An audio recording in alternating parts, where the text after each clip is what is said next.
Assalamualaikum students, I am Mubassir Khan, first year MBBS student at Bacha Khan Medical College Mardan, and I will solve the MCQs of chemistry portion. So let's start with the first question. First question में given है कि half mole of any substance contains, half mole में कितने number of particles होते हैं. So as you know that 1 mole में होते हैं Avogadro number of particles 6.02 into 10 power 23 particles. So half mole में कितने होते हैं. सबसे पहले अपने स्टेटमेंट पूरी तरह रीड करनी है कि स्टेटमेंट में हमें क्या गिवन है. उसके बाद अपने आंसर्स पिक करने हैं. बस स्टूडेंट्स जल्दबाजी में होते हैं और वो आंसर गलत कर देते हैं.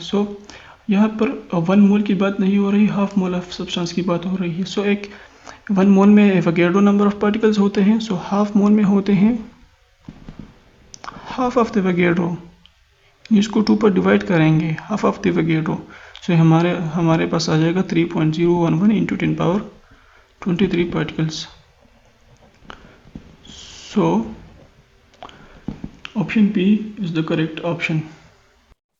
Now question number 2. Question number 2 में गिवन है कि oxygen can be prepared by the decomposition of potassium chlorate. How many moles of oxygen can be produced by taking 10 moles of potassium chlorate. इस तरह के क्वेश्चंस में सबसे पहले अपने स्टेटमेंट पूरी तरह रीड करनी है और फाइंड आउट करना है कि कौन सा रिएक्शन इस क्वेश्चन में गिवन है. बाज़ दफ़ा क्वेश्चन में रिएक्शन दिया गया होता है, यानी रिटन फॉर्म में होता है, लेकिन बाज़ दफ़ा आपने खुद निकालना होता है कि कौन से रिएक्शन की बात हो रही है. एज यू नो कि इसमें डिकम्पोजिशन ऑफ पोटेशियम क्लोरेट है और रिएक्शन भी गिवन है. सबसे पहले अपने रिएक्शन फाइंड आउट करना है और रिएक्शन बैलेंस करना है, लेकिन यहाँ पर हमें ऑलरेडी रिएक्शन गिवन है. Reaction is potassium chlorate decomposition into potassium chloride and oxygen. Reaction already given है और बैलेंस्ड भी है. सबसे पहले अपने रिएक्शन फाइंड आउट करना है और उसके बाद इक्वेशन बैलेंस करना है. यहाँ पर रिएक्शन भी गिवन है और बैलेंस्ड भी है. तो हम नेक्स्ट स्टेप की तरफ जाएंगे. नेक्स्ट स्टेप में हम ये फाइंड आउट करते हैं कि कौन से रिएक्टेंट्स या फिर प्रोडक्ट्स के दरमियान हमारी कंपैरिजन है, ये कौन सा रिएक्टेंट या प्रोडक्ट हमें गिवन है और कौन सा जो है वो रिक्वायर्ड है. एज यू नो कि oxygen can be prepared by the decomposition of potassium chloride. How many moles of oxygen can be prepared. How many moles of oxygen के मोल रिक्वायर्ड है can be produced by taking 10 moles of potassium chloride. 10 moles of potassium chloride given है कि 10 moles of potassium chloride हमें कितने moles of oxygen देंगे. इस तरह के क्वेश्चन सॉल्व करने के लिए सबसे पहले आपने लिखना है पोटेशियम क्लोराइड एक साइड पे और ऑक्सीजन दूसरे साइड पे. ठीक है, क्योंकि यहाँ पे स्पेसिफिकली पोटेशियम क्लोराइड और ऑक्सीजन की बात हो रही है. By the balanced chemical equation as you know that 2 moles of potassium chloride हमें देते हैं 3 मोल्स ऑफ ऑक्सीजन. ठीक है, अब दूसरे स्टेप में वो कह रहे हैं कि अगर हम 10 मोल्स ऑफ पोटेशियम क्लोराइड लेते हैं, 10 मोल्स ऑफ पोटेशियम क्लोराइड, हमारे पास कितने मोल्स ऑफ ऑक्सीजन वो प्रोड्यूस होंगे डिकम्पोजिशन रिएक्शन में. बाय बैलेंस्ड केमिकल इक्वेशन हमने लिख लिया कि 2 moles of potassium chloride give us 3 moles of oxygen. 10 mole of potassium chloride कितने मोल ऑफ ऑक्सीजन देंगे. यहाँ तक हमने लिख लिया. इसके बाद हम करेंगे क्रॉस मल्टीप्लिकेशन. ठीक है, क्रॉस मल्टीप्लिकेशन के बाद हमारे पास आ जाएगा 2x equals to 3 into 10 30. To find the value of x we will divide both side by 2. X equals to 30 divided by 2, x equals to 15 moles. 10 moles of potassium chloride की decomposition जब हम करते हैं तो इससे 15 moles of ऑक्सीजन प्रोड्यूस होंगे. Option number C is the correct option. Now question number 3. Question number 3 में given है कि the law it states the mass can neither be created nor destroyed in a chemical reaction. It's simple. Book line है कि mass can neither be created nor destroyed. It's law of conservation of mass. Now question number 4. Question number 4 में given है कि the cholesterol level in blood is determined bye. Blood में हम cholesterol level find out करते हैं तो ये कौन सा एनालिसिस है, क्वांटिटेटिव है, क्वालिटेटिव है, या फिर दोनों है, या फिर cholesterol level can not be determined in blood. ये तो बुक लाइन भी है, लेकिन अगर आप सोच ले तो कोलेस्ट्रॉल लेवल फाइंड आउट करना है ब्लड में. अगर ब्लड में कोलेस्ट्रॉल सिर्फ फाइंड आउट करना है कि ब्लड में कोलेस्ट्रॉल मौजूद है या नहीं, तो ये क्वालिटेटिव एनालिसिस होगा. लेकिन अगर हम फाइंड आउट करते हैं कोलेस्ट्रॉल लेवल के ब्लड में कितना कोलेस्ट्रॉल है. So it's a quantitative analysis. So option A is the correct option. Now let's start with the question number 5. Question number 5 में given है कि how many moles of H2O should be produced by the complete combustion of 5 moles of ethene. अब इस तरह के question में हमने find out करना है कि स्टेटमेंट में कौन सा रिएक्शन गिवन है. सो ये भी सेम क्वेश्चन नंबर 2 की तरह ही है. इसमें सबसे पहले आपने फाइंड आउट करना है कि कौन सा रिएक्शन गिवन है. रिएक्शन रिटन फॉर्म में इस क्वेश्चन में मौजूद नहीं, लेकिन आपने फाइंड आउट करना है. So as you know that इसमें कंप्लीट कंबस्शन है ऑफ इथीन का. So as you know that combustion reaction occurs in the presence of oxygen, और हमारे पास प्रोड्यूस होते हैं वाटर और कार्बन डाइऑक्साइड. सो रिएक्शन हमने फर्स्ट ऑफ ऑल लिख लिया है. इसके बाद हमने रिएक्शन बैलेंस करना है. सो बैलेंस करते वक्त अपने एटम्स दोनों साइड पे बराबर करने हैं. As you know that carbon atom यहाँ पर 2 है और यहाँ पर 1. सो सबसे पहले अपने कार्बन एटम ईच साइड पे बराबर करने हैं. यहाँ पे कार्बन एटम्स 2 हैं और यहाँ पर 2. सो ये तो बैलेंस हुए. इसके बाद हाइड्रोजन की तरफ देख लें. हाइड्रोजन यहाँ पर 2 है और यहाँ पर हाइड्रोजन 4 है. सो इस साइड पे हाइड्रोजन बढ़ा ले. सो इस साइड पे कार्बन 2, इस साइड पे कार्बन 2, इस साइड पे हाइड्रोजन 4 और इस साइड पे 4. अब ऑक्सीजन इस साइड पे कितने हैं? 2 और 2 4, लेकिन इस साइड पे 2 और 2 2 4 एंड 5 6. इस साइड पे 6 ऑक्सीजन है और इस साइड पे 2 ऑक्सीजन है. सो हमने ऑक्सीजन भी बैलेंस कर लिया. अब हमने रिएक्शन भी लिख लिया और रिएक्शन बैलेंस भी हो गया. आगे हमने ये फाइंड आउट करना है कि कौन से 2 रिएक्टेंट्स या प्रोडक्ट्स की बात हो रही है. ये मोल मोल कन्वर्जन है एक्चुअली. से प्रीवियस क्वेश्चन भी मोल मोल कन्वर्जन था और ये भी मोल मोल कन्वर्जन है. सो बात हो रही है how many moles of H2O should be produced by the complete combustion of 5 moles of ethene. Ethene की बात हो रही है. ईथीन और वाटर की बात हो रही है. सो एक साइड पे हमने ईथीन लिख लिया और एक साइड पे वाटर. बैलेंस्ड केमिकल रिएक्शन की तरफ अगर हम देख ले तो 1 मोल ऑफ ईथीन हमें दे रहा है 2 मोल्स ऑफ वाटर. ठीक, बैलेंस्ड केमिकल इक्वेशन से. और क्वेश्चन में गिवन है कि अगर 5 मोल्स ऑफ ईथीन लिया जाए तो कितने जो है वो वाटर प्रोड्यूस होंगे. सो 5 मोल्स ऑफ ईथीन हम ले लें, अगर पर हम मोल लिख लें तो हमारे पास कितना वाटर प्रोड्यूस हो गया as a result of complete combustion. So फिर हम यहाँ पर कर लेंगे क्रॉस मल्टीप्लिकेशन. क्रॉस मल्टीप्लिकेशन से x equals to 5 into 2 10 mole. So अगर हम 5 मोल ऑफ ईथीन की कंप्लीट कंबस्शन करते हैं तो 10 मोल ऑफ वाटर प्रोड्यूस होगा. So correct option is option number C. यहाँ पर आपने एक बात और भी नोट करनी है कि हमें कंप्लीट कंबस्शन की बात हो रही है यहाँ पे क्वेश्चन में, या फिर इनकम्प्लीट कंबस्शन की बात हो रही है. पॉइंट हमेशा नोट कर लिया करें क्वेश्चन में. कंप्लीट कंबस्शन में कार्बन डाइऑक्साइड प्रोड्यूस होगा और इनकम्प्लीट कंबस्शन में कार्बन मोनोऑक्साइड प्रोड्यूस होगा. सो कंप्लीट कंबस्शन और इनकम्प्लीट कंबस्शन, ये बात आपने ज़रूर याद करनी है. Now question number 6. Question number 6 में गिवन है कि what is the correct formula to find the number of moles. Number of moles find करने के लिए कौन सा फार्मूला करेक्ट है. सो यह तमाम फार्मूलाज बुक में गिवन है, लेकिन बाज़ दफ़ा क्वेश्चन में फार्मूला जो है वो मिक्स कर देते हैं. जैसा कि अगर mass in gram, number of moles का फार्मूला है mass in gram divide by molar mass, तो बाज़ दफ़ा ऑप्शन नंबर बी में वो यू कर देते हैं कि number of moles equals to molar mass divide by mass in gram. So वो रिसिप्रोकल ले लेते हैं नंबर ऑफ मोल्स के लिए. स्टूडेंट्स वो इस बात की तरफ इतना नहीं देखते और वो ऑल ऑफ दीज या both A and B take कर लेते हैं. सो नंबर ऑफ मोल्स का करेक्ट फार्मूला है mass in gram divide by molar mass. दूसरा फार्मूला है नंबर ऑफ पार्टिकल्स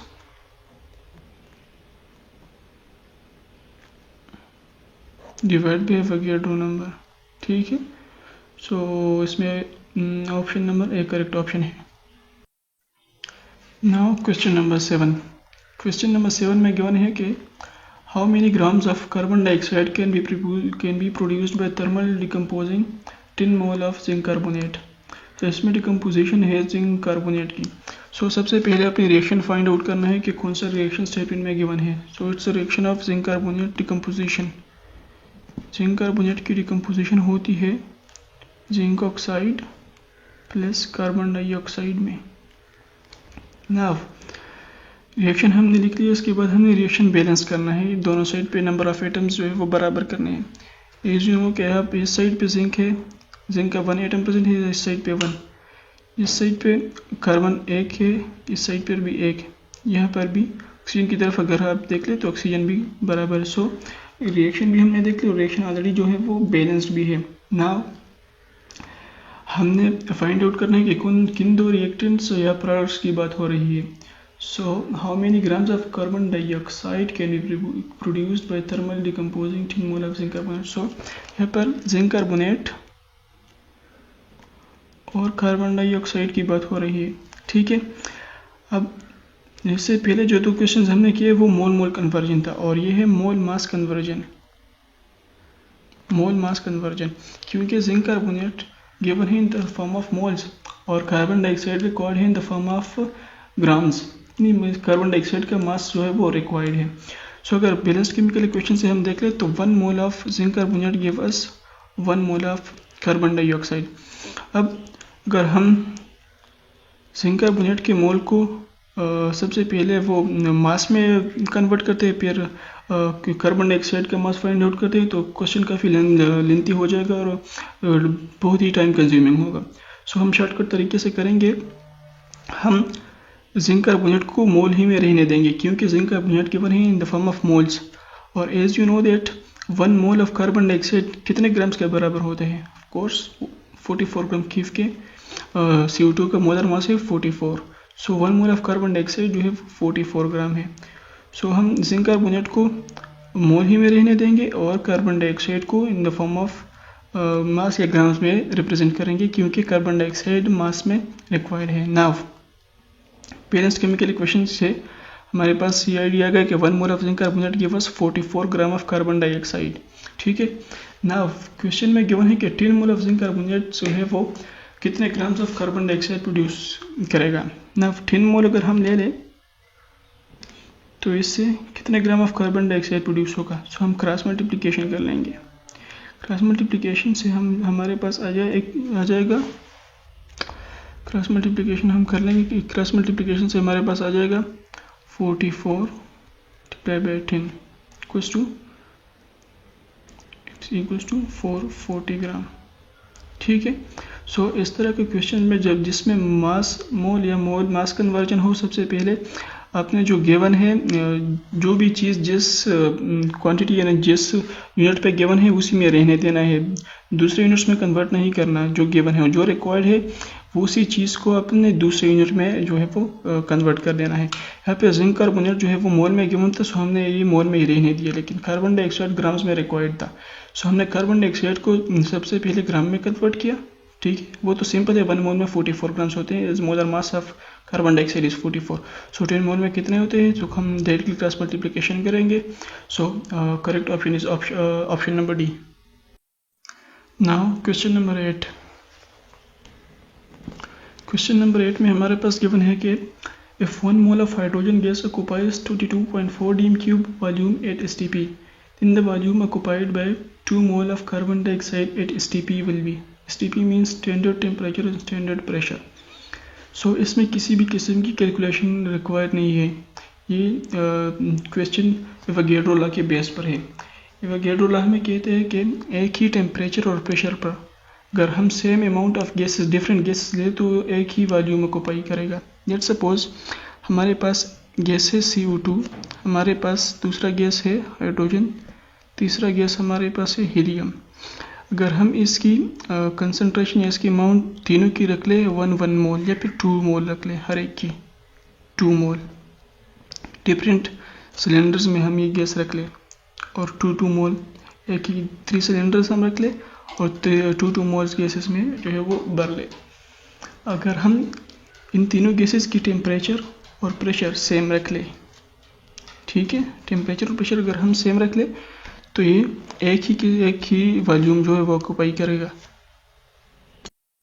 सो यहाँ पर वॉल्यूम जो है वो गैस की मोलर मास पे डिपेंड नहीं करता, बल्कि अगर हम सेम अमाउंट ले ले और सेम टेम्परेचर एंड प्रेशर तीनों गैसेस को प्रोवाइड करें तो एक ही वॉल्यूम ऑक्यूपाई करेगा। सो क्वेश्चन में गिवन है कि if 1 mole of hydrogen gas, Avogadro law कहते हैं कि अगर 1 मोल हाइड्रोजन गैस अगर हम ले लें at STP standard temperature and pressure पर, सही है, तो वो हमारे पास वॉल्यूम ऑक्यूपाई करेगा 22.4 डीम क्यूब।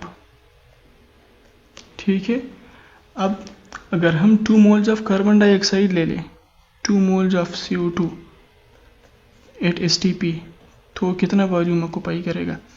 अब 1 mole of carbon dioxide occupy करेगा 22.4 डीम क्यूब, लेकिन अगर हम वॉल्यूम मोल डबल करते हैं 2 मोल्स ऑफ कार्बन डाइऑक्साइड तो 2 मोल्स हमें 2 मोल जो है वो 44.8 डीम क्यूब वॉल्यूम ऑक्यूपाई करेगा। So it's simple, 1 mole of carbon dioxide eight STP ये 22.4 डीम क्यूब वॉल्यूम ऑक्यूपाई करेंगे, लेकिन अगर हम 2 मोल ऑफ CO2 लेंगे तो 44.8 डीम क्यूब वॉल्यूम ऑक्यूपाई करेगा।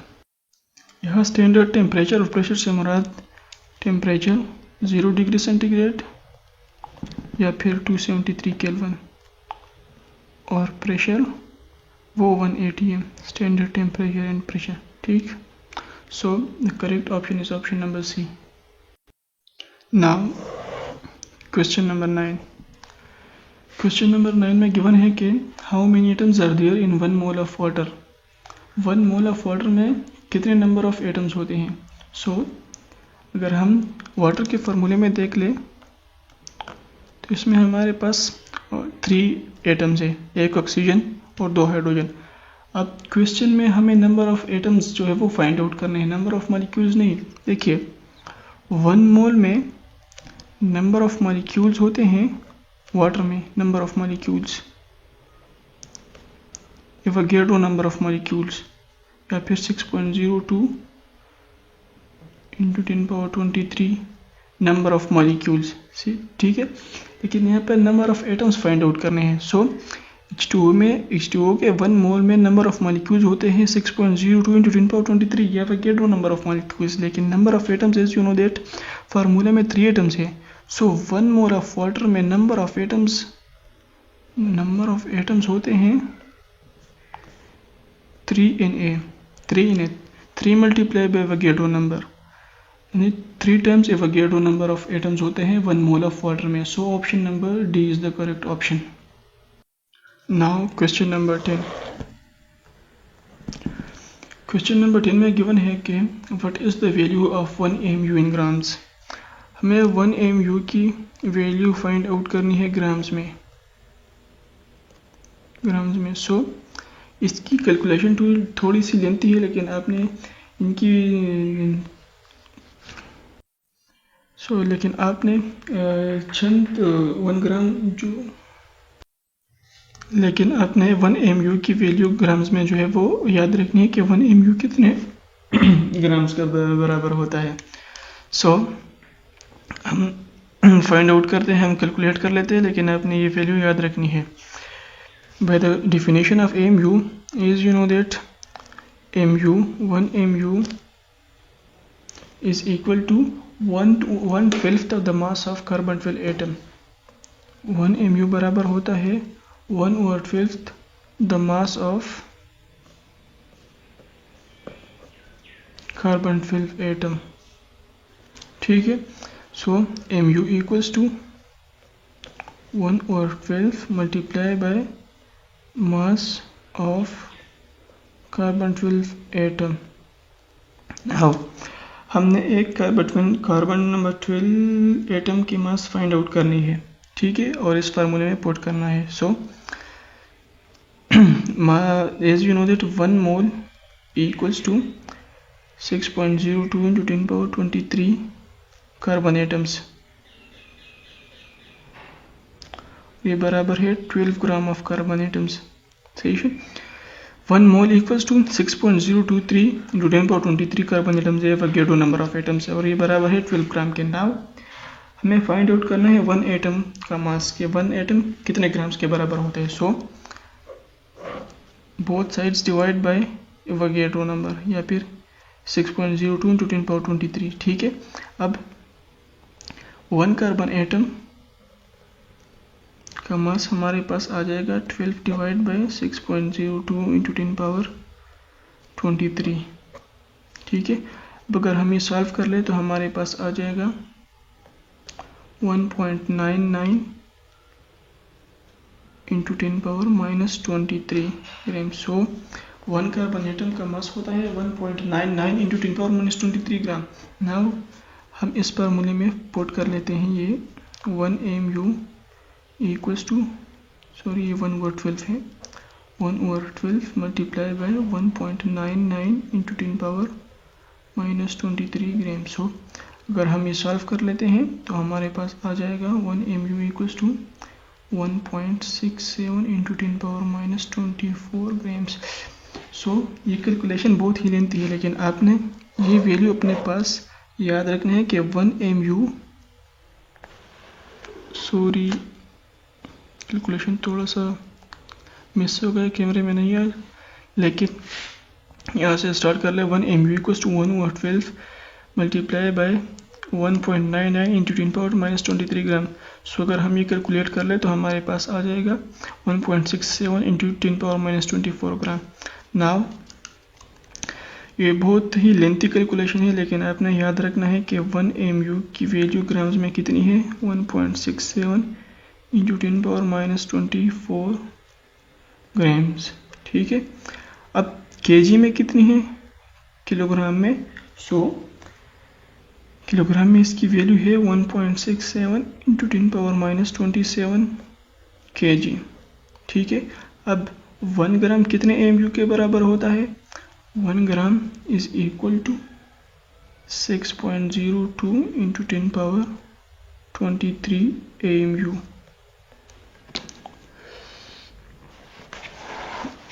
देखिए ये तीन वैल्यूज आपने याद करनी है।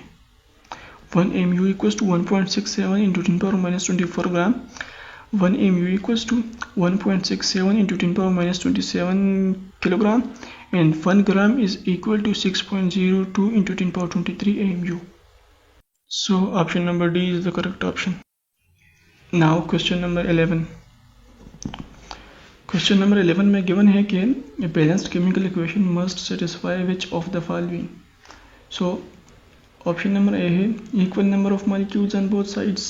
So equal number of molecules तो नहीं हो सकते, क्योंकि अगर हम एक reaction let suppose H2 plus O2 give us H2O, ठीक है, इस साइड पे 2 मॉलिक्यूल्स है, एक साइड इस साइड पे 1 मॉलिक्यूल है, लेकिन बैलेंस्ड केमिकल इक्वेशन में हमने मॉलिक्यूल बैलेंस नहीं करना, यहाँ पे दूसरा मॉलिक्यूल ऐड नहीं करना, बल्कि हमें बैलेंस करना है number of atoms on both sides equal. So correct option is option number B, equal number of atoms on both sides. So हमें number of atoms both side पे वो जो है वो बैलेंस करने हैं। यहाँ पर हाइड्रोजन 2 है, यहाँ पर 2 है, यहाँ पर ऑक्सीजन 1 है, यहाँ पर 2 है। सो हम यहाँ पर 2 ऑक्सीजन कर लेंगे, ठीक है, सॉरी यहाँ पर ऑक्सीजन 2 है और यहाँ पर 1, यहाँ पर हाइड्रोजन 2 है और यहाँ पर 200 ऑक्सीजन हम यहाँ पर 2 कर लेंगे। लेकिन अब यहाँ पर हाइड्रोजन 2 है और यहाँ पर यहाँ पर हाइड्रोजन 4 है और यहाँ पर 200, यहाँ पर हम 2 हाइड्रोजन और ऐड कर लेंगे। सो बैलेंस्ड केमिकल इक्वेशन में नंबर ऑफ एटम्स हमने बैलेंस करने हैं, 2H2 प्लस O2, इस साइड पे नंबर ऑफ एटम्स और इस साइड पे नंबर ऑफ एटम्स अभी बैलेंस है। सो हमने ना ही number of molecules both side पे बैलेंस करने हैं, न मास और ना ही वॉल्यूम, बल्कि number of atoms both side पे बैलेंस करने हैं। Now question number 12। Question number 12 में गिवन है why is stoichiometry important in chemistry. Chemistry में स्टोइकोमेट्री की इंपॉर्टेंस क्या है? It tells us how to draw structures, no. It helps in separating mixtures, ये भी नहीं है। It is only used in organic chemistry, नहीं। It helps in the production of yield of a chemical reaction. So stoichiometry में हम study करते हैं quantitative analysis या क्वांटिटेटिव स्टडी है स्टोइकोमेट्री, इसमें हम yield of chemical reaction की बात करते हैं। So option number D is the correct option. Now question number 13। Question number 13 में गिवन है कि iron reacts with sulphur to produce iron sulphide. What mass of iron sulfide is formed from 5.6 grams of iron? सो अगर हम इस reaction की statement की तरफ देख लें तो इसमें मास कन्वर्जन है और रिएक्शन पहले ही से गिवन है। सो हमने ना ही रिएक्शन फाइंड आउट करना है और ना ही बैलेंस करना है, बल्कि ऑलरेडी हमें बैलेंस्ड केमिकल इक्वेशन जो है वो दिया गया है। So iron plus sulphur gives us iron sulphide. Now as you know कि इसमें मास कन्वर्जन है और बात हो रही है आयरन और आयरन सल्फाइड की। सो हम एक साइड पे लिख लेंगे आयरन और दूसरे साइड पे लिख लेंगे आयरन सल्फाइड। नाउ अगर हम बैलेंस्ड केमिकल इक्वेशन से देख ले तो 1 mole of iron gives us 1 mole of iron sulphide, लेकिन यहाँ पर मोल कन्वर्जन नहीं है, मास कन्वर्जन है। तो सबसे पहले हमने आयरन को भी इन द फॉर्म ऑफ मास या ग्राम सिर्फ लिखना है और आयरन सल्फाइड को भी। So molar mass of iron क्या है, वो भी गिवन है 56 ग्राम्स, और molar mass of iron sulphide जो है वो भी 88 ग्राम्स है। ठीक है। नाउ क्वेश्चन में गिवन है कि what mass of iron sulphide is formed from 5.6 grams of iron. ठीक है, अगर हम आयरन लेते हैं 5.6 ग्राम्स तो हमारे पास कितना आयरन सल्फाइड जो है वो प्रोड्यूस होगा। सो ये क्वेश्चन हम क्रॉस मल्टीप्लिकेशन से भी वो सॉल्व कर सकते हैं, लेकिन अगर आप थोड़ा नोट कर ले तो 56 को यहाँ पे 56 को डिवाइड किया गया है 10 पे, 5.6 आया है। सो अगर हम फाइंड आउट करना चाहते हैं आंसर, तो हम 88 को भी 10 पे डिवाइड करेंगे तो हमारे पास आ जाएगा 8.8 grams. So 8.8 grams is the correct answer. लेकिन अगर आप क्रॉस मल्टीप्लिकेशन की तरफ भी जाए तो वो भी ठीक है। 56 grams 56 into x, 56x equals to 88 multiply by 5.6। Now divide both sides by 56, x equals to 88 multiply by 5.6 divide by 56। अगर हम बोथ साइड्स को 10 पे डिवाइड करेंगे और मल्टीप्लाई डिवाइड करेंगे तो ये बन जाएगा 10 इंटू 5.6, ये बन जाएगा 56।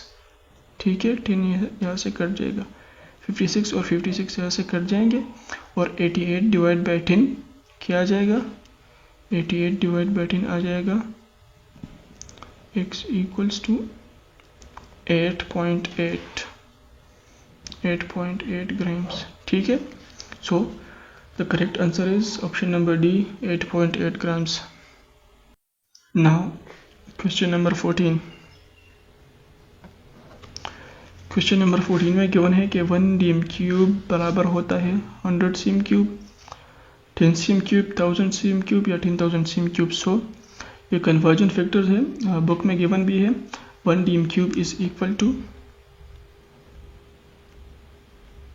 1 dm cube is equal to 1000 cm cube. ठीक है, so option C is the correct option. Now question number 15। Question number 15 में गिवन है कि according to the following equation, solid sulfur burns in oxygen to produce sulfur dioxide. If 16 gram of sulfur is burnt, what volume of sulfur dioxide is produced at STP? STP means standard temperature and pressure. Now, statement में reaction भी given है और reaction balanced भी है। So हम directly calculation की तरफ जाएंगे। रिएक्शन गिवन है सल्फर और oxygen give us sulphur dioxide.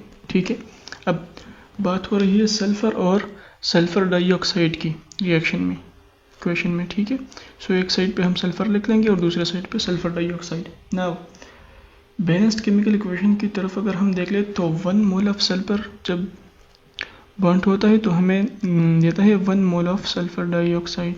ठीक है, लेकिन यहाँ पर मोल कन्वर्जन या मोल मास कन्वर्जन नहीं है, बल्कि मास और वॉल्यूम कन्वर्जन है। ठीक है, सो आपने दोनों को मास यानी सल्फर को मास में रिप्रेजेंट करना है और सल्फर डाइऑक्साइड को वॉल्यूम में, क्योंकि गिवन है sulphur in the form of grams और सल्फर डाइऑक्साइड रिक्वायर्ड है in the form of volume. ठीक है, so as you know that 1 mole और STP भी यहाँ पर जो है वो मेंशन है, STP standard temperature and pressure. So as you know that at standard temperature and pressure any gas occupies 22.4 dm cube if the gas is 1 mole। ठीक है, 1 मोल गैस जो है वो 22.4 dm cube वॉल्यूम ऑक्युपाई करता है standard temperature and pressure पर।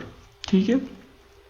सो हम यहाँ सल्फ़र के 1 मोल को जो है वो चेंज कर लेंगे, कन्वर्ट कर लेंगे ग्राम्स में, ठीक है।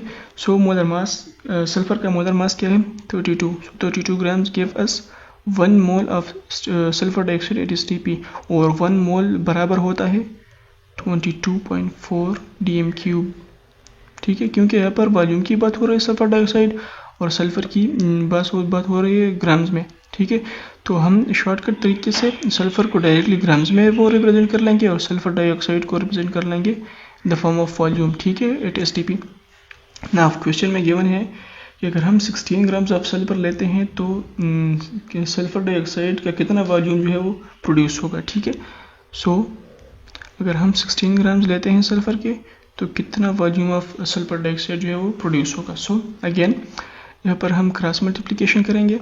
सो 32x equals to 22.4 multiply by 16, ठीक है। बोथ साइड्स को हम 32 पे डिवाइड कर लेंगे टू आइसोलेट द x, ठीक है। x इक्वल्स टू, अब यहाँ पर 22.4 multiply by 16 divide by 32, so 1 और 2 कट जाएंगे। So x equals to 22.4 divide by 2, so answer हमारे पास आ जाएगा 11.2 dm³, ठीक है। आप इस तरह के क्वेश्चंस पर ज़्यादा प्रैक्टिस अगर करेंगे तो आप जल्दी सॉल्व कर लिया करेंगे, ये 2-3 सेकंड में आप सॉल्व कर लिया करेंगे अगर आप इस पर ज़्यादा जो है वो प्रैक्टिस करेंगे। सो इस तरह के ट्रिग्नोमेट्रिक कैलकुलेशन जो है वो इसमें प्रैक्टिस रिक्वायर्ड होती है। सो आप बार बार प्रैक्टिस किया करें तो इंशाल्लाह इस क्वेश्चन में, इस तरह के क्वेश्चन में कोई भी डिफ़िकल्टी नहीं होगी आपके लिए। सो इस क्वेश्चन में ऑप्शन नंबर ए जो है वो करेक्ट ऑप्शन है। Now question number 16। Question number 16 में गिवन है कि what volume of carbon dioxide gas is produced by decomposition of 33.5 grams at room temperature and pressure. अब यहाँ पर स्टैंडर्ड टेम्परेचर एंड प्रेशर की बात नहीं हो रही है, एसटीपी की बात नहीं हो रही, यहाँ पे बात हो रही है RTP, room temperature and pressure. Standard temperature and pressure होता है 0 डिग्री सेंटीग्रेड और 1 atm प्रेशर, यानी 0 डिग्री सेंटीग्रेड टेम्परेचर या फिर हम कह सकते हैं कि 273 केल्विन टेम्परेचर और 1 atm प्रेशर की बात हो रही है लेकिन एसटीपी में। लेकिन आरटीपी में हम बात करते हैं रूम टेम्परेचर, और रूम टेम्परेचर होता है 25 डिग्री सेंटीग्रेड या फिर 298 केल्विन, ठीक है, और प्रेशर होता है 1 atm। सो क्वेश्चन में सबसे पहले आपने देखना है कि एसटीपी गिवन है या RTP, standard temperature and pressure given है या फिर room temperature and pressure. So standard temperature and pressure पे 1 मोल ऑफ गैस ऑक्युपाई करते हैं 22.4 dm³ वॉल्यूम, ठीक है, एसटीपी पर। लेकिन आरटीपी पर 1 मोल ऑफ गैस जो है वो ऑक्युपाई करता है 24 dm³ वॉल्यूम एट आरटीपी। सो आपने ये दोनों बातें याद रखनी है कि एसटीपी पर 1 mole of gas 22.4 dm³ volume occupy करती है और आरटीपी पर 24 dm³, ठीक है। सो क्वेश्चन में गिवन है कि what volume of CO2 gas is produced by decomposition of 33.5 grams of lithium carbonate. So question में डिकम्पोजिशन रिएक्शन है लिथियम कार्बोनेट का। ये रिएक्शन सेकेंड ईयर केमिस्ट्री में गिवन है, आई थिंक इनऑर्गेनिक पोर्शन में, ठीक है। सो लिथियम कार्बोनेट डिकम्पोजिशन है lithium oxide plus carbon dioxide, ठीक है। और यहाँ पर बात हो रही है लिथियम कार्बोनेट और कार्बन डाइऑक्साइड की, ठीक है। सो हम एक साइड पे लिथियम कार्बोनेट लिख लेंगे और एक साइड पे हम लिख लेंगे कार्बन डाइऑक्साइड, ठीक है। सो गिवन है, अगर हम बैलेंस्ड केमिकल इक्वेशन से देख लें, सो 1 मोल ऑफ लिथियम कार्बोनेट देता है 1 मोल ऑफ कार्बन डाइऑक्साइड, ठीक है। लेकिन यहाँ पर मोल कन्वर्जन नहीं है, यहाँ पर मास और वॉल्यूम कन्वर्जन है, ठीक है। सो लिथियम कार्बोनेट का मास गिवन है और कार्बन डाइऑक्साइड का वॉल्यूम रिक्वायर्ड है। As you know that 1 mole of lithium carbonate में कितने ग्राम्स होता है, या लिथियम कार्बोनेट का मोलर मास क्या होता है, सो वो गिवन है क्वेश्चन में 67, ठीक है। और 1 mole of carbon dioxide eight RTP room temperature and pressure कितना वॉल्यूम ऑक्यूपाई करता है, 24 dm³, ठीक है। नाउ लिथियम कार्बोनेट का मास गिवन है 33.5, यानी हाफ ऑफ द 67, 33.5, और रिक्वायर्ड है वॉल्यूम ऑफ कार्बन डाइऑक्साइड, ठीक है। सो हम यह क्रॉस मल्टीप्लिकेशन कर लेंगे। अगर क्रॉस मल्टीप्लिकेशन नहीं भी करते तो as you know that lithium carbonate का मास जो है वो हाफ कर दिया गया है। सो जो यहाँ पर वॉल्यूम है वो भी हाफ हो जाएगा, वो हो जाएगा 12 dm³, वो हो जाएगा 12 dm³, ठीक है। लेकिन अगर आप क्रॉस मल्टीप्लिकेशन करते हैं तो ठीक 67x equals to 24 multiply by 33.5। So both sides को हम 67 पे डिवाइड कर लेंगे टू आइसोलेट द x, ठीक है। सो 1 और यह हो जाएगा 2, ठीक है। So x equals to 24 divide by 2, 12 dm³, ठीक है। So option number D is the correct option. लेकिन आपने RTP और STP वाली बात जो है वो हमेशा याद रखनी है। Now question number 17। Question number 17 में गिवन है कि if 1 mole of hydrogen gas occupies 22.4 dm³ at STP, then the volume occupied by 1 mole of oxygen gas at STP। सो इसमें कोई भी कैलकुलेशन नहीं है, ये सिंपल एवोगैड्रोस लॉ है, ठीक है। देखिए एवोगैड्रो लॉ कहता है कि 1 मोल ऑफ एनी गैस, चाहे कि किसी गैस का मोलर मास ज़्यादा हो या कम हो, अगर हम एक ही टेम्परेचर या प्रेशर पर वो से रख ले तो उन दोनों गैसेस या उन सारों गैसेस का जो है वो वॉल्यूम एक जैसा होगा। अब यहाँ पर स्टैंडर्ड टेम्परेचर एंड प्रेशर, यानी अगर हम स्टैंडर्ड टेम्परेचर और प्रेशर रख ले, सो 1 मोल ऑफ एनी गैस जो है वो वॉल्यूम ऑक्यूपाई करेगा 22.4 dm³, ठीक है। सो अगर हाइड्रोजन गैस का 1 मोल 22.4 dm³ वॉल्यूम ऑक्यूपाई करता है STP पर, तो ऑक्सीजन का 1 मोल भी STP पर 22.4 dm³ वॉल्यूम ऑक्यूपाई करेगा, ठीक है। So option number A is the correct option. Now question number 18। Question number 18 में गिवन है कि theoretical yield is also called practical yield, ideal yield, experimental yield, या all of these, ठीक है। सो theoretical yield को हम कहते हैं ideal yield, practical experimental yield तो एक्चुअल यील्ड होता है। थियोरेटिकल यील्ड वो होता है जो हम बैलेंस्ड केमिकल इक्वेशन से जो है वो फाइंड करते हैं, और एक्चुअल यील्ड वो होता है जो हम एक्सपेरिमेंट से फाइंड आउट करते हैं। सो थियोरेटिकल यील्ड को हम आइडियल यील्ड भी कह सकते हैं, और actual yield practical experimental yield होता है।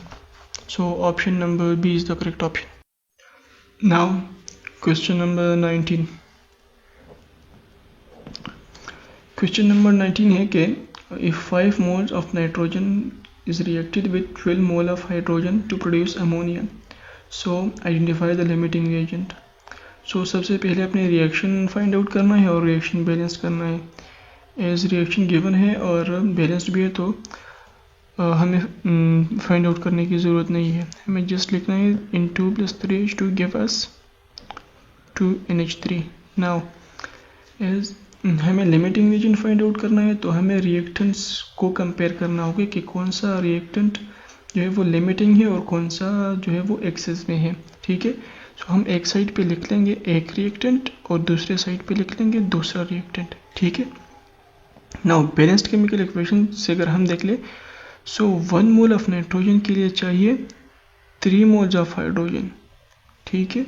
अगर हम 1 मोल ऑफ नाइट्रोजन गैस लेते हैं तो इसके लिए 3 mole of hydrogen gas required होगा to produce 2 mole of ammonia.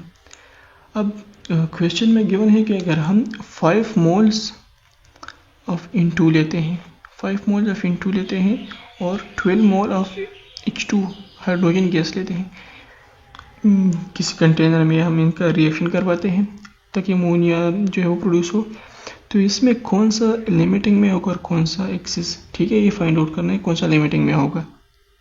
तो हमने करना ये है कि सबसे पहले बैलेंस्ड केमिकल इक्वेशन से फाइंड आउट करना है कि 1 मोल हमें देता है 3 मोल 1 मोल ऑफ नाइट्रोजन के लिए चाहिए होता है 3 मोल ऑफ हाइड्रोजन। सो हम यहाँ पर ले लेंगे 5 मोल ऑफ नाइट्रोजन, ठीक है। अगर 5 मोल के नाइट्रोजन के लिए कितना हाइड्रोजन गैस रिक्वायर्ड है तो हम वो x ले लेंगे, ठीक है। अब अगर ये x की वैल्यू 12 से ज़्यादा आ गई, इट मीन्स कि हाइड्रोजन गैस जो है वो लिमिटिंग है। अगर x की वैल्यू 12 से कम आ गई, इट मीन्स कि हाइड्रोजन एक्सेस में है और नाइट्रोजन जो है वो लिमिटिंग रीजन है। सो हम फाइंड आउट करते हैं x की वैल्यू, ठीक है। सो हम क्रॉस मल्टीप्लिकेशन करेंगे और x equals to 3 into 5 15 moles. अब x की वैल्यू आ गई 12 से ज़्यादा, हमने हाइड्रोजन के लिए निकल ली वैल्यू। x की वैल्यू 12 से ज़्यादा आ गई यानी 15 आ गई। तो यहाँ पर हाइड्रोजन जो है वो लिमिटिंग एजेंट है और नाइट्रोजन जो है वो एक्सेस में है, क्योंकि 5 मोल्स ऑफ नाइट्रोजन के लिए चाहिए 15 मोल ऑफ हाइड्रोजन, लेकिन हमने रिएक्शन में गिवन है कि हमने ऐड किया है 12 मोल ऑफ हाइड्रोजन गैस। सो हमने हाइड्रोजन जो है वो लिमिटिंग में ऐड किया है या फिर हमने नाइट्रोजन है वो एक्सेस में ऐड किया है। Now question number 20। Question number 20 है which of the following is used to represent the efficiency of a chemical reaction? So which of the following is used to represent the efficiency of a chemical reaction? Actual yield, theoretical yield, percentage yield या फिर all of them? अगर हम देखें तो efficiency of chemical reaction है वो percentage yield से ही हमें मालूम होती है, क्योंकि percentage yield में हमें यही बताता है कि कितना रिएक्टेंट्स जो है वो प्रोडक्ट्स में कन्वर्ट हुआ है और कितना अभी रिमेनिंग है। यानी परसेंटेज यील्ड हमें एक्चुअल यील्ड और थ्योरेटिकल यील्ड की रेशो बताता है। अगर परसेंटेज यील्ड जितना ज़्यादा हो तो उतना ही रिएक्शन जो है वो एफिशिएंट होगा। So the correct option is option number C, percentage yield. Now question number 21। Question number 21 में गिवन है कि charge to mass ratio of canal rays depend upon nature of gas, amount of gas, both A and B, anode of the tube. Now charge to mass ratio किस चीज़ पे depend करते हैं? वो nature of gas पे depend करते हैं, amount of gas पे depend नहीं करता। क्योंकि हम अगर एक डिस्चार्ज ट्यूब में let's suppose hydrogen gas add कर लेते हैं, हाइड्रोजन गैस अब हम चाहे 2 ग्राम ऐड करते हैं, 50 ग्राम ऐड करते हैं या 80 ग्राम ऐड करते हैं, तो चार्ज टू मास रेशो तो उसकी चेंज नहीं हो पाती, क्योंकि अगर हम जितना वो है वो मास ऐड करेंगे डिस्चार्ज ट्यूब में थोथ में डिस्चार्ज ट्यूब में, इतना ही वो चार्ज जो है वो बढ़ेगा। लेकिन कैनाल रेस की चार्ज टू मास रेशो एक ही गैस के लिए जो है वो कांस्टेंट होगी। हाइड्रोजन के लिए चार्ज टू मास रेशो एक होगी, हीलियम के लिए दूसरी होगी, इसी तरह लिथियम के डिफरेंट गैसेस के लिए चार्ज टू मास रेशो जो है वो डिफरेंट ही होगी, क्योंकि डिफरेंट एटम्स में जो है वो नंबर ऑफ प्रोटॉन्स और नंबर ऑफ न्यूट्रॉन्स जो है वो डिफरेंट होते हैं। सो हाइड्रोजन की चार्ज टू मास रेशो एक होगी और हीलियम की चार्ज टू मास रेशो जो है वो डिफरेंट होगी उससे, इनके दोनों में नंबर ऑफ प्रोटॉन और न्यूट्रॉन्स जो है वो सेम नहीं है। सो एक गैस के लिए charge to mass ratio constant होगी, चाहे उसका अमाउंट हम जितना भी डिस्चार्ज ट्यूब में बढ़ा लें, चार्ज टू मास रेशो उसके लिए कांस्टेंट होगी, सेम होगी। और जो डिफरेंट गैसेस के लिए चार्ज टू मास रेशो जो है वो डिफरेंट होगी। So the correct option is option number A, nature of gas. Now question number 22. Question number 22 में given है कि which of the following has highest charge to mass ratio of canal rays? Given atoms में किसकी charge to mass ratio जो है वो maximum होगी या हाईएस्ट होगी? ऑक्सीजन है, नाइट्रोजन है, हीलियम है और हाइड्रोजन है। So charge to mass ratio एक बात याद रखिए कि इनवर्सली प्रोपोर्शन होता है एटॉमिक मास के। जितना किसी एटम का किसी गैस का जो है वो एटॉमिक मास ज़्यादा होगा उतनी उसकी चार्ज टू मास रेशो जो है वो कम होगी। सो इसमें कौन सा एटम जो है वो सबसे लाइट है और कौन सा सबसे हेवी है? जो सबसे लाइट है वो उसका चार्ज टू मास रेशो जो है वो मैक्सिमम होगा, वो हाईएस्ट होगा, और जो सबसे हेवी है तो उसका चार्ज टू मास रेशो जो है वो लीस्ट होगा इनमें से। सो जिसका एटॉमिक मास कम है वो है हाइड्रोजन, ठीक है। So charge to mass ratio maximum होगा हाइड्रोजन का। And the correct option is option number D, hydrogen. Now question number 23. Question number 23 में गिवन है कि in case of light energy the quantum of energy is called electron, radian, photon या फिर proton. सो इसमें photon ही होता है, book line है। Energy जो है वो in the form of quantums या in the form of packets जो है वो रिलीज होती है और एब्जॉर्ब होती है। सो अगर यही एनर्जी लाइट एनर्जी है तो इसके क्वांटम को या इसके पैकेट को हम कहते हैं photon. Option number C is the correct option. Now question number 24। Question number 24 में गिवन है कि in case of dash canal rays are also called protons, protium, deuterium, tritium, all of this. So ये तीनों जो है वो hydrogen के isotopes हैं। प्रोटियम में होता है एक इलेक्ट्रॉन, एक प्रोटॉन और 0 न्यूट्रॉन, ठीक है। इस तरह ड्यूट्रियम में होते हैं एक इलेक्ट्रॉन, एक प्रोटॉन और एक न्यूट्रॉन, और ट्रीटियम में होते हैं एक इलेक्ट्रॉन, एक प्रोटॉन और 2 न्यूट्रॉन, ठीक है। अब क्वेश्चन में गिवन है कि case of dash canal rays are also called protons.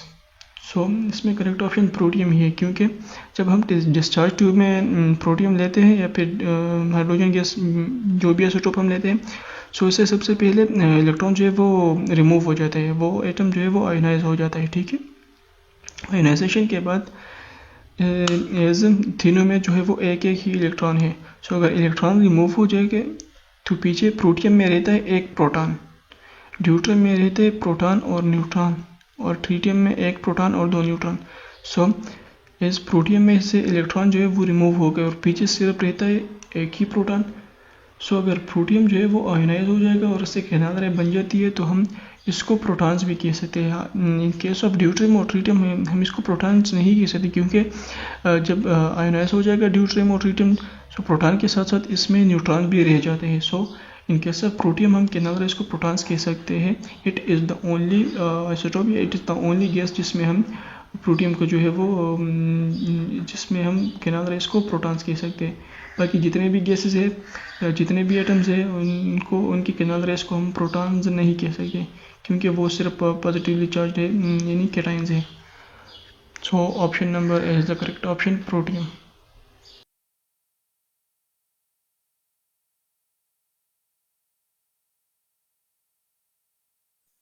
Now question number 25। Charge to mass ratio of proton is dash as compare to that of electron. 1836 times greater, 1836 times lesser, 1137 times greater, 1137 times lesser। सो मैंने पहले भी mention किया कि charge to mass ratio वो atomic mass के inversely proportional होता है या फिर मास के इन्वर्सली प्रोपोर्शनल होता है। So as you know that proton is 1836 times heavier than electron. ये प्रोटॉन का मास 1836 टाइम्स ज़्यादा होता है इलेक्ट्रॉन से। सो प्रोटॉन का मास ज़्यादा होता है 1836 टाइम्स। सो यानी प्रोटॉन का मास 1836 टाइम्स ज़्यादा है, तो इसकी charge to mass ratio 1836 times lesser होगी as that of electron. So यहाँ पर दोनों प्रोटॉन और इलेक्ट्रॉन पर तो सेम अमाउंट ऑफ चार्ज है, लेकिन इनकी डिफरेंस इनकी मास में है। चूँकि प्रोटॉन इज 1836 टाइम्स हैवियर, जो इसकी चार्ज टू मास रेशो जो है वो इलेक्ट्रॉन से 1836 टाइम्स कम होगी। So option number B is the correct option. Now question number 26। Question number 26 में गिवन है कि ratio of radii of third and fifth orbit, third और फिफ्थ ऑर्बिट के रेडियाई की रेशो लेनी है हमें। So as you know that the formula of radius is n square multiply by 0.529 angstrom, ठीक है। अब हमें R5 और R3 की जो है वो रेशो लेनी है। So R5 divide by R3 equals to n5 square divide by n3 square, ठीक है, multiply by 0.529 angstrom and 0.529 angstrom. ये दोनों कैंसिल हो जाएंगी और हमारे पास रहता है R5 divide by R3 equals to n5 square divide by n3 square, ठीक है। सो अगर इस तरह का कोई क्वेश्चन आ जाता है रेशो ऑफ रेडियाई के लिए, तो आपने ये वाला जो इक्वेशन है वो यूज़ करना है, ठीक है। इससे आपके पास जल्दी क्वेश्चन जो है वो सॉल्व हो जाएगा। So R5 divided by R3 equals to in 5 square divided by 3 square. So R5 divided by R3 equals to 25 divided by 9. So अगर इस तरह का क्वेश्चन आ जाता है आपके पास जिसमें रेडियस की रेशो लेनी है आपके लिए, तो आपने करना क्या है कि सिंपल जो सिंपल इसी तरह की इक्वेशन बना लेनी है और वैल्यू इसमें पुट कर लेनी है, तो आपके पास रेशो इजीली आ जाएगा. सो क्वेश्चन नंबर 26 में करेक्ट ऑप्शन है option number D.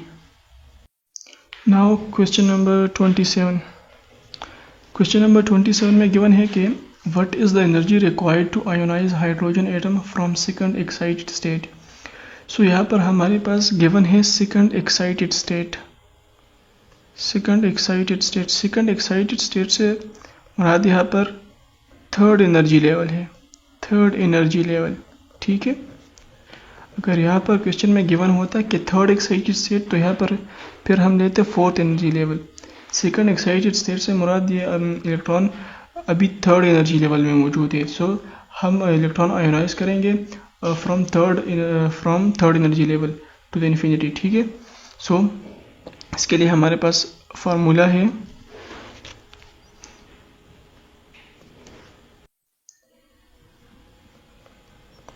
(1312.36 into 1 over in 1 square minus 1 over in 2 square kilo joule per mole. ठीक है, अब इन 1 यहाँ पर क्या है, थर्ड एनर्जी लेवल. सो इन 1 की वैल्यू यहाँ पर है 3. अब यहाँ से इलेक्ट्रॉन जो है वो आयोनाइज हुआ है, हाइड्रोजन आइटम आयोनाइज हुआ है, मीन्स इलेक्ट्रॉन इन्फिनिटी पर चला गया है. सो इनटू हम पुट कर लेंगे इन्फिनिटी. ठीक है, ये दोनों वैल्यूज़ अगर हम इस इक्वेशन में पुट कर लेंगे तो हमारे पास आ जाएगा 1 over 3 square minus 1 over infinity kilo joule per mole. ठीक है, 1 over इन्फिनिटी से आ जाएगा हमारे पास 0 और 1 over 3 square से हमारे पास आ जाएगा 9. सो करेक्ट आंसर होगा 1312.36 divided by 9 kilo joule per mole. ठीक है, so the correct option is option number A. Now question number 28. Question number 28 में गिवन है कि if the charge of electron and proton is reduced to half then the new value of Rydberg's constant would be. So इस question को solve करने के लिए सबसे पहले आप लोगों के लिए जानना ज़रूरी है कि रिडबर्ग्स कांस्टेंट का इक्वेशन कौन सा है. ठीक है, so Rydberg's constant R equals to m(e⁴) divide by 8 epsilon not square h³ ठीक है, और यहाँ पर इक्वेशन में E जो है वो charge of electron and charge of proton है. ठीक है, सो यहाँ पर क्वेश्चन में दिया गया है कि the charge of electron and proton is reduce to half, यानी E की जगह हम लिख लेंगे 1/2. So R equals to m 1/2 power 4 divide by 8 epsilon not square h³c.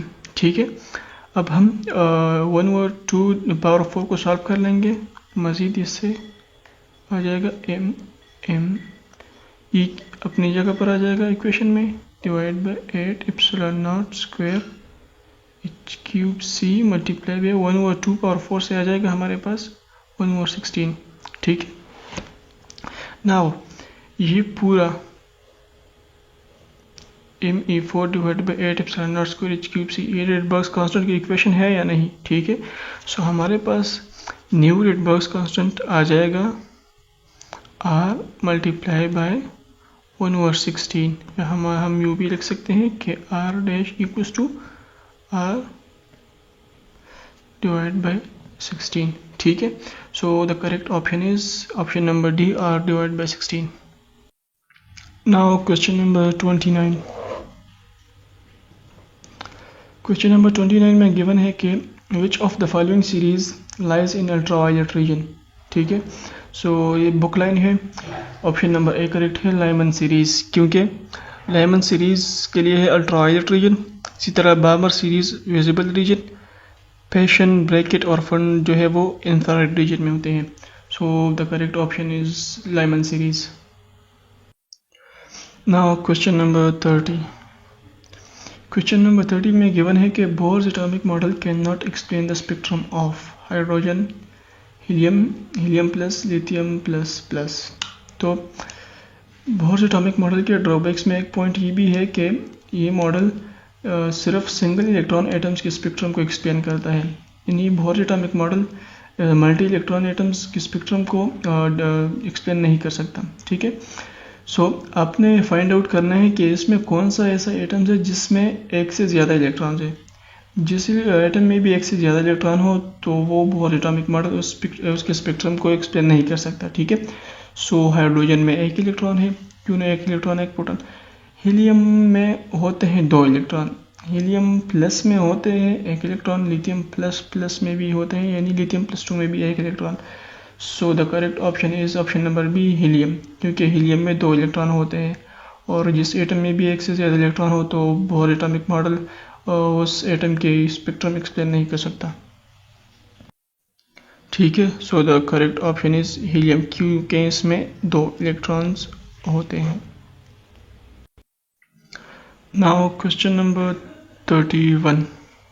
Question number 31 में गिवन है कि which of the following is incorrect where n represents the principal quantum number. ठीक है, ऑप्शन ए है number of sub shells in a shell equals to n, number of orbitals in a shell equals to n square and number of electrons in a shell equals to 2n square. ठीक है, so ये तमाम formulas जो है वो correct हैं, क्योंकि let's suppose हम बात कर रहे हैं थर्ड एनर्जी लेवल की, इसके लिए इन की वैल्यू है 3। ठीक है, अब इसमें सब शेल्स कितने हैं थर्ड एनर्जी लेवल में। ठीक है, सो थर्ड एनर्जी लेवल में सब शेल्स जो है वो होते हैं 3। ठीक है, इसमें सब शेल्स होते हैं 3, S, P and D। ठीक है, अब नंबर ऑफ ऑर्बिटल्स इस शेल में कितने हैं, थर्ड नंबर एनर्जी लेवल या थर्ड नंबर शेल में टोटल नंबर ऑफ ऑर्बिटल्स कितने हैं। ठीक है, तो हम 3 का स्क्वायर लेंगे। ठीक है, नंबर ऑफ ऑर्बिटल्स अब अगर हम फाइंड करना चाहते हैं किसी शेल में या एनर्जी लेवल में, ठीक है, तो हम n का स्क्वायर लेंगे। ठीक है, सो थर्ड एनर्जी लेवल या थर्ड शेल में हमारे पास नंबर ऑफ ऑर्बिटल्स हैं 9।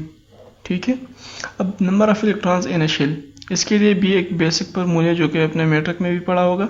सो नंबर ऑफ इलेक्ट्रॉन्स अगर हम किसी एनर्जी लेवल में फाइंड आउट करते हैं तो इसके लिए फार्मूला है 2n स्क्वायर। ठीक है, तो ये 3 फार्मूले अपने साथ हमेशा याद रखें, इनमें से किसी भी फार्मूले पर क्वेश्चन आ सकते हैं। सो और ये तीनों फार्मूला जो है वो करेक्ट है और and option number D is the correct option. Now question number 32। Question number 32 में गिवन है कि which of the following is incorrect for orbitals. Option A they have their own size, option B they have 3 dimensional space, they have physical existence, they have proper orientation. So orbitals की अपनी size भी होती है, 3 dimensional shape भी होती है, proper orientation भी होती है, लेकिन इनकी फिजिकल एग्जिस्टेंस नहीं होती, क्योंकि ये जस्ट स्पेस में एक रीजन है जहाँ पर प्रोबेबिलिटी ऑफ इलेक्ट्रॉन्स जो है वो मैक्सिमम है। सी इसकी अपनी 3 डायमेंशनल शेप है, वो भी इलेक्ट्रॉन्स की वजह से, क्योंकि इसमें इलेक्ट्रॉन्स उसी शेप में जो है वो वेल ऑर्गेनाइज होते हैं जहाँ वहाँ पर इलेक्ट्रॉन क्लाउड ज़्यादा होता है। सो उसी स्पेस है, उसी रीजन को जो है वो ऑर्बिटल्स कहा गया है। ठीक है, so they have their own size, इसकी अपनी साइज भी होती है, 3 डायमेंशनल शेप भी होती है, प्रॉपर ओरिएंटेशन भी होती है, लेकिन they have no physical existence because these are just regions in space. ठीक है, so option number C is the correct option. Now question number 33।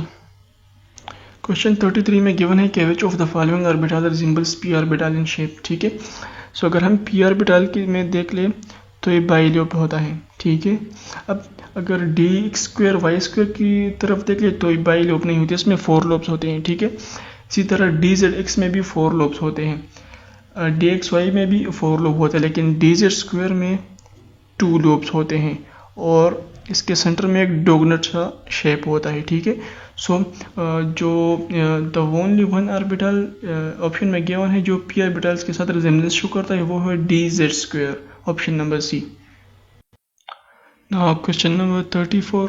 Question 34 में गिवन है कि which of the following orbitals has two lobes. ठीक है, same यह वही क्वेश्चन है। Option number B is the correct option, क्योंकि और डिजिट स्क्वायर में जो है टू लोब्स होते हैं और इसमें सेंट्रल जो है वो डोगन शेप होता है। ठीक है, now question number 35। Canal rays move a small pedal wheel placed in their path. It shows। अगर हम कैनाल रेस के पाथ में जो है वो एक स्मॉल पेडल व्हील रख लें तो वो पेडल व्हील जो है वो रोटेशन करने लग जाएगा। ठीक है, वो पेडल व्हील जो है वो मूव करने लग जाएगा। इट शोज के canal rays travel in straight line, canal rays are positively charge, canal rays है वो particle nature, all of these. तो कैनाल रेस के लिए तो सभी जो है वो करेक्ट ऑप्शन है, लेकिन यह मोर स्पेसिफिकली इस पॉइंट की बात हो रही है जब हम कैनाल रेस के पाथ में कोई जो सेंट्रल व्हील रख ले, ठीक है, तो वो मूव क्यों करने लग जाता है। तो इस पॉइंट की एक्सप्लेनेशन क्वेश्चन में मांग रहे हैं। So it is due to the particle nature of canal rays. ठीक है, it is due to the particle nature because अगर कैनाल रेस के साथ पार्टिकल नेचर होगा तो जाहिर है इसका मोमेंटम भी होगा। उसी मोमेंटम की वजह से ये जो स्मॉल पेडल व्हील्स के पाथ में रख दिया गया है तो वो मूव करने लगे। So option C is the correct option. ठीक है, now question number 36। Question number 36 में गिवन है कि orbitals having n plus L equals to 4r। ठीक है, सो बिल्कुल सिंपल सा क्वेश्चन है कि हमने वो ऑर्बिटल फाइंड आउट करना है जिसमें n प्लस एल वैल्यू जिसके लिए 4 है। ठीक है, सो अगर 3 इसके लिए फाइंड आउट करते हैं तो 3 इसके लिए n की वैल्यू जो है वो 3 है लेकिन इसकी वैल्यू 0 है। सो लेकिन l की वैल्यू जो है वो 0 है। सो n प्लस एल हमारे पास 3 आता है।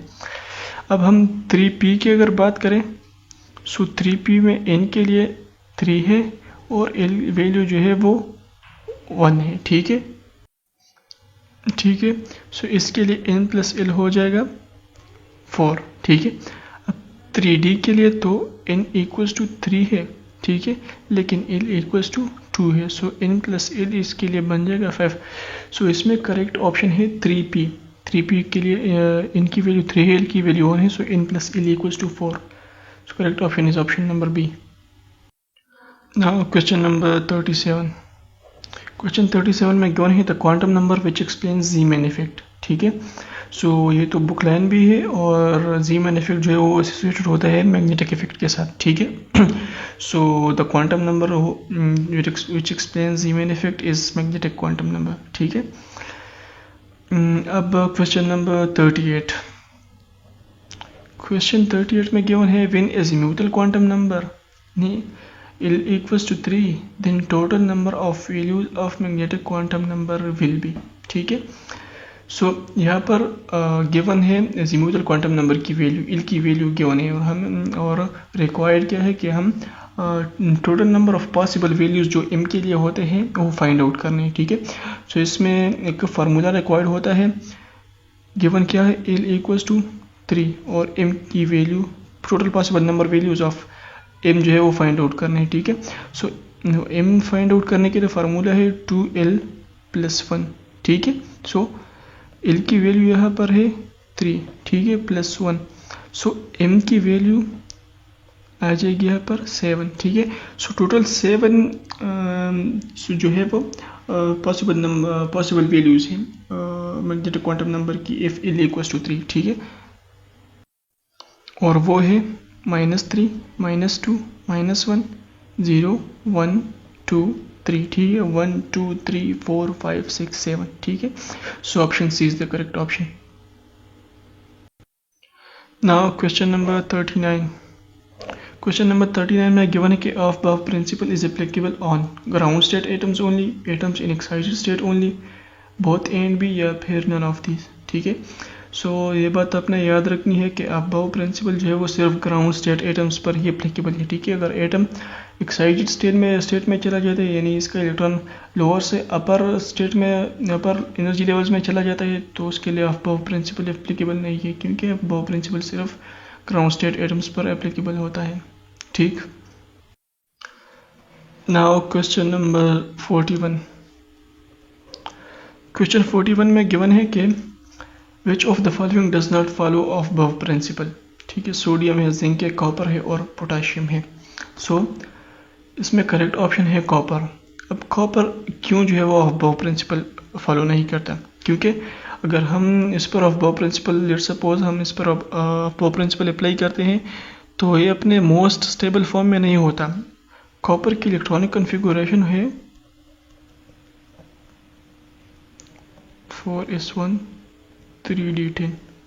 अब होना तो ये चाहिए था कि सबसे पहले ये एनर्जी लेवल जो है, ये ऑर्बिटल जो है वो फिल हो जाता, ठीक है, यानी बॉ प्रिंसिपल के मुताबिक ये यू होना चाहिए था 4s2 3d9। लेकिन फुल फील्ड ऑर्बिटल्स और हाफ फील्ड ऑर्बिटल्स जो है वो मोस्ट स्टेबल होते हैं as compare to other orbitals, ठीक है। So in order to attain most stability, copper में यहाँ पर 4s1 में जो है वो 1 इलेक्ट्रॉन होता है और 3d में जो है वो 10 इलेक्ट्रॉन्स होते हैं, ठीक है। इसी तरह ये चंद एटम्स जो है वो आप अपने साथ नोट कर लें, जो है chromium, molybdenum, copper, magnesium, silver और गोल्ड।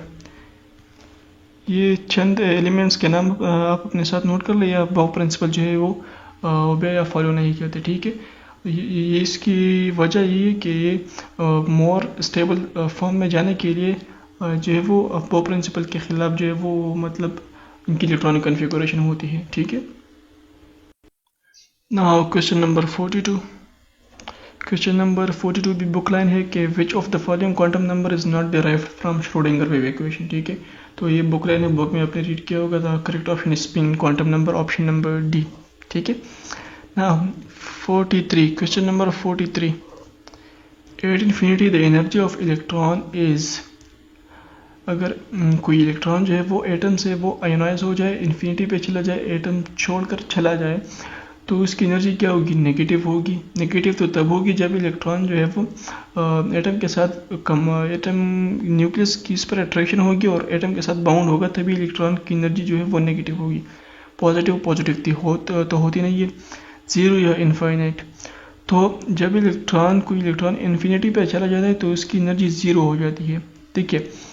जब इलेक्ट्रॉन किसी एटम के साथ बाउंड होता है तो उस पर न्यूक्लियस अट्रैक्शन होती है, उसी न्यूक्लियस अट्रैक्शन की वजह से इस पर इसकी जो एनर्जी होती है वो नेगेटिव होती है। लेकिन जब इलेक्ट्रॉन जो है वो चला जाए, इन्फिनिटी पर चला जाए, एटम छोड़कर चला जाए, यानी एटम आयोनाइज हो जाए, तो कन्वेंशनली फिजिक्स में हम इसकी एनर्जी जो है वो ज़ीरो लेते हैं, ठीक है। So the correct option is option number C, zero. Now question number 44। Question number 44 में गिवन है कि when an electron returns from 9th energy level to the 2nd energy level, the series obtained is called dash and it lies in dash region, ठीक है। So ये book line है जो book में given है कि जब कोई इलेक्ट्रॉन हाई एनर्जी लेवल से लो एनर्जी लेवल यानी सेकंड एनर्जी लेवल में आ जाता है, तो जो सीरीज़ हमारे साथ ऑब्टेन होगी वो लाइमन सीरीज होगी, बामर सीरीज होगी, and it lies in the visible region. So the correct option is option number C. Now question number 45. Question 45 में given है in hydrogen atom when electron jumps from 6th energy level to the 2nd energy level, the number of possible spectral lines obtained are. So इस तरह के questions अक्सर practice books में भी given होते हैं और एमडीकेट में भी आते हैं। अब मुझे याद नहीं कि कौन से साल आया था, लेकिन एमडीकेट में भी इस तरह का एक क्वेश्चन आया था, ठीक है। अगर क्वेश्चन में हमसे मांग रहे हो कि possible number of spectral lines जो है, तो इसके लिए एक फार्मूला है, possible number of spectral lines, ठीक है। इसके लिए फार्मूला है n2 minus n1 into n2 minus n1 plus 1 divide by 2, ठीक है। अब ये अपने सॉल्व किस तरह करना है, ठीक है। क्वेश्चन में गिवन है जब इलेक्ट्रॉन जंप्स करता है from 6th energy level to 2nd energy level. 6th energy level से इलेक्ट्रॉन जंप करता है टू 6th एनर्जी लेवल से इलेक्ट्रॉन जंप करता है टू 2nd एनर्जी लेवल, ठीक है। सो इसमें हायर एनर्जी लेवल कौन सा है? वो है 6। सो इन 2 की वैल्यू यहाँ पर है 6 और इन 1 की वैल्यू जहाँ इलेक्ट्रॉन जंप करता है वो है 2, ठीक है। सो अपने इन 2 की जगह पुट करना है 6 और इन 1 की जगह पुट करना है 2, ठीक है। इस तरह यह भी 6 - 2 + 1 डिवाइड बाय 2, ठीक है। अब अगर हम ये सॉल्व कर लें तो 6 - 2 = 4 और 6 - 2 = 4, ठीक है। अब आपने करना ये है कि ये दोनों पहले मल्टीप्लाई नहीं करना, ठीक है। 4 और 4 यहाँ पे मल्टीप्लाई नहीं करना, ठीक है।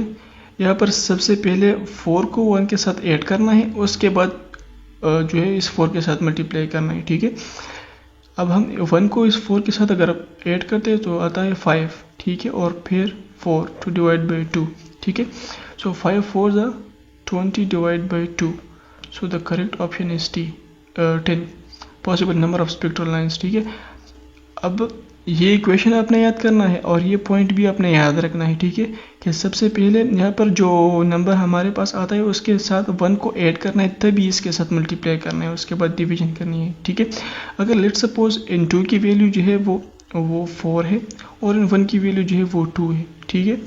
इसी तरह यहाँ पर भी 4 - 2 + 1 डिवाइड बाई 2, ठीक है। तो हमने ये सॉल्व करना है 2 और ये भी सॉल्व करना है 2, लेकिन इन दोनों की मल्टीप्लिकेशन अभी नहीं करनी। इसके साथ 1 को सबसे यहाँ से जो है वो ऐड करना है, ठीक है। फिर इन दोनों की मल्टीप्लिकेशन और फिर डिवीजन करेंगे, ठीक है। सो 2 + 1 = 3, 3 × 2 = 6 डिवाइड बाई 2, सो 3, ठीक है। सो ये फार्मूला आपने याद कर रखना है और ये पॉइंट भी आपने याद रखना है कि ये क्वेश्चन। अच्छा, क्वेश्चन नंबर 40। इस क्वेश्चन में एक छोटी सी मिस्टेक थी, करेक्ट ऑप्शन गिवन नहीं था ऑप्शंस में से। सो क्वेश्चन है कि x is an element having atomic number 15। हमने इसकी possible values of quantum numbers जो है वो हमने फाइंड आउट करनी है, ठीक है। यानी इन की वैल्यू, इसी तरह एल, एम और एस, इन क्वांटम नंबर्स की वैल्यूज़ हमने फाइंड आउट करनी है, ठीक है। So as you know that जब हम क्वांटम नंबर्स की वैल्यू फाइंड आउट करते हैं तो सबसे पहले हम उसी एटम की इलेक्ट्रॉनिक कन्फिगरेशन फाइंड आउट करते हैं, ठीक है। सो एटम की एटॉमिक नंबर 15 है, सो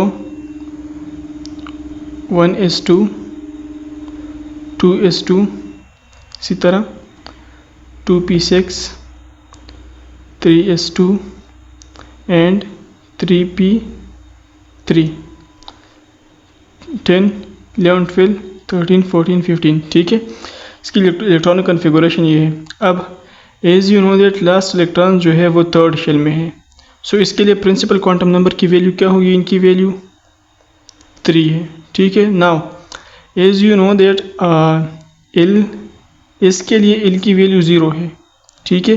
पी के लिए एल की वैल्यू 1 है, इसी तरह डी के लिए एल की वैल्यू 2 है, ठीक है। अब एज यू नो दैट जो लास्ट इलेक्ट्रॉन है वो पी ऑर्बिटल्स में लाई करते हैं, ठीक है। सो इसके लिए एल की वैल्यू 1 है, ठीक है। अब m की वैल्यू, सो m की वैल्यू हो सकती है -1, 0 या +1, इनमें से कोई भी जो है वो आ सकता है। सो m की वैल्यू -1 भी हो सकती है, 0 भी हो सकती है और +1 भी हो सकती है, ठीक है। हम सपोज कर लेते हैं कि m की वैल्यू 0 है, ठीक है। अब इसकी वैल्यू या +½ होगी या फिर -½ ठीक है। सो